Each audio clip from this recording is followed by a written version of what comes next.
ओम नमः शिवाय। जय श्री कृष्णा, जय श्री राधे। मित्रों, सबसे पहले तो आप सभी को होली के त्योहार की बहुत बहुत शुभकामनाएं।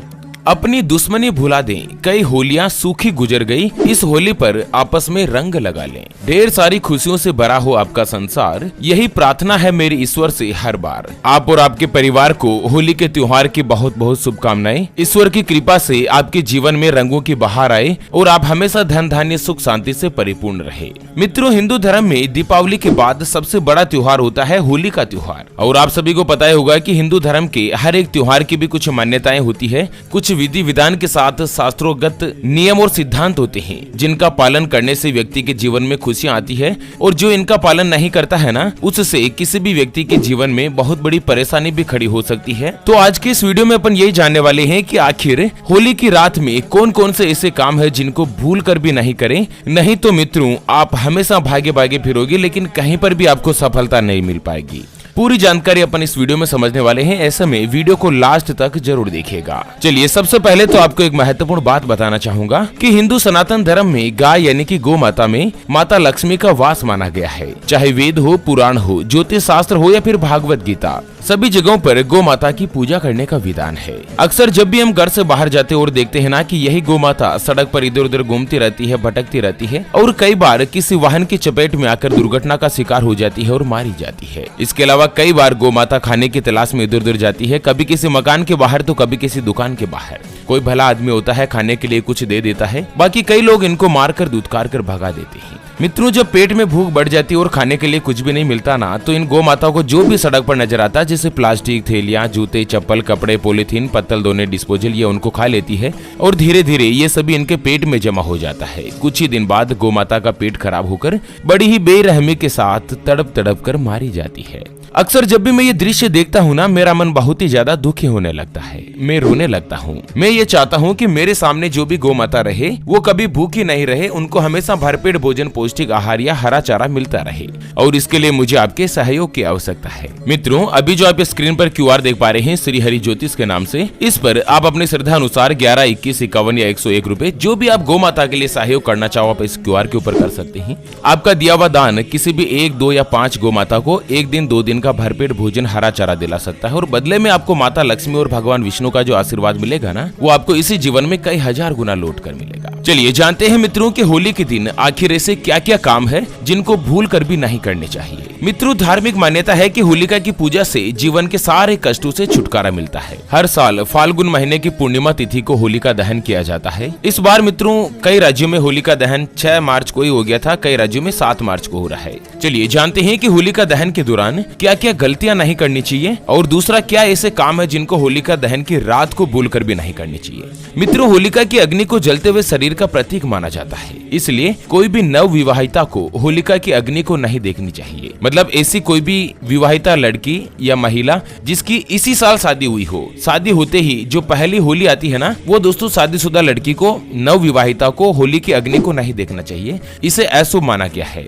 अगर वो ऐसा करती है ना, तो उसके वैवाहिक जीवन में समस्याएं उत्पन्न हो सकती है, परेशानियां हो सकती है। उसके अलावा दूसरा काम मैं आपको बता रहा हूँ कि होलिका दहन वाले दिन किसी भी व्यक्ति को धन उधार नहीं दें। ऐसा करने से घर में धन की बरकत पर असर पड़ता है और पूरे साल आर्थिक समस्याएं बनी रहती है।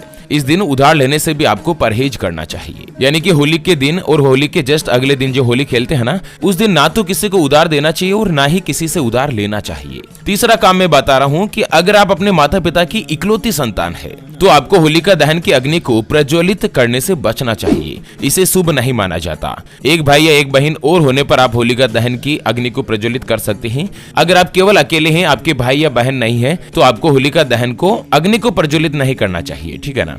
चौथा काम है होलिका दहन के लिए पीपल, बरगद या आम की लकड़ियों का इस्तेमाल कभी नहीं करना चाहिए। ये सभी पेड़ देवीय प्रतीक माने गए हैं, और साथ ही मौसम में इनमें नई कोपलें आती हैं, ऐसे में इनको जलाने से नेगेटिविटी फैलती है और हर जगह पर आप परेशान हो सकते हैं। आप चाहे तो गूलर या अरंड के पेड़ की लकड़ी या उपलों का इस्तेमाल कर सकते हैं। उसके अलावा होलिका दहन के दिन अपनी माता पिता का आशीर्वाद जरूर प्राप्त करें और उनको कोई भी उपहार ला कर दें। इससे भगवान श्री कृष्ण प्रसन्न होते हैं और आपके ऊपर उनकी कृपा बनी रहती है।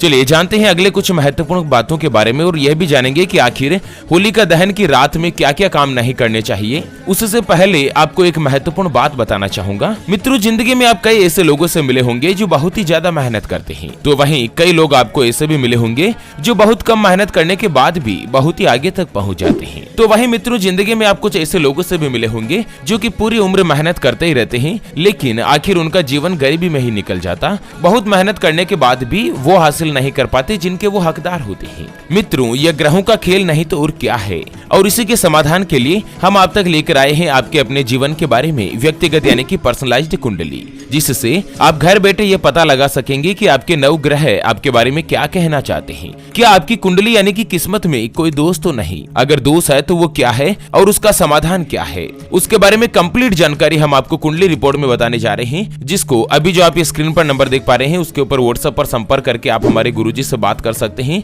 और अपने भविष्य की कुंडली के बारे में जान सकते हैं। और हाँ मित्रों, कुंडली बनवाना या कुंडली गुरुजी को दिखाना फ्री नहीं होता है, इसके लिए 251 रुपए की दक्षिणा रहती है।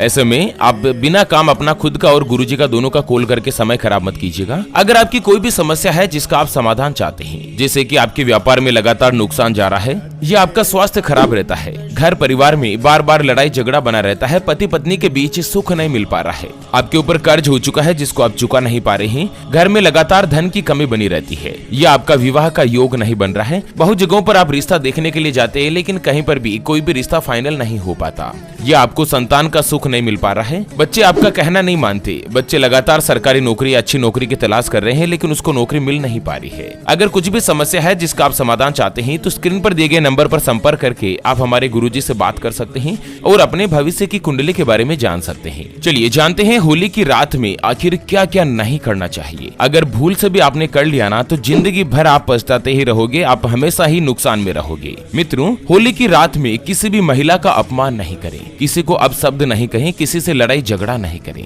दूसरी बात, अगर आप पति पत्नी हैं तो होली की रात में कभी भी शारीरिक संबंध नहीं बनाएं, या लड़का लड़की है आप किसी के साथ रिलेशनशिप में रहते हैं ना, तो कुल मिलाकर होली की रात में कभी भी शारीरिक संबंध नहीं बनने चाहिए, नहीं तो आप अगले जन्म में राक्षस के कुल में जाएंगे और इस जन्म में भी आप परेशानी में आ सकते हैं। उसके अलावा होली के दिन कभी भी लोहे या स्टील के बर्तन का दान नहीं करें, नहीं तो आपके घर में गरीबी आ सकती है, परेशानी हो सकती है। ना ही कोई गिफ्ट वगैरह दे, पैसों का दान भी आपको नहीं करना चाहिए। दूसरी चीज है, सफेद चीजों का दान भी होली के दिन नहीं करें। और ये जो श्रृंगार की सामग्री होती है ना, श्रृंगार की जो चीजें होती है जो सुहागिन महिलाएं इस्तेमाल करती है, जैसे कि काजल, बिंदी वगैरह, या जो भी ये मेकअप का सामान होता है ना, उसको भी कभी भी किसी दूसरी महिला को नहीं देना चाहिए। अगर आप होली के दिन ऐसा करती है ना तो आपके पति के लिए नुकसानदायक हो सकता है, आपके पति की उम्र कम हो सकती है और उसके अलावा आपके वैवाहिक रिश्तों में भी मतभेद उत्पन्न हो सकता है। तीसरी चीज है, होली के दिन कभी भी सरसों के तेल का दान नहीं करें। जी हाँ मित्रों, इससे भगवान शनि या शनि ग्रह आपसे नाराज हो सकते हैं। दरअसल सरसों का तेल दान करने से शनि की दोष से मुक्ति मिलती है,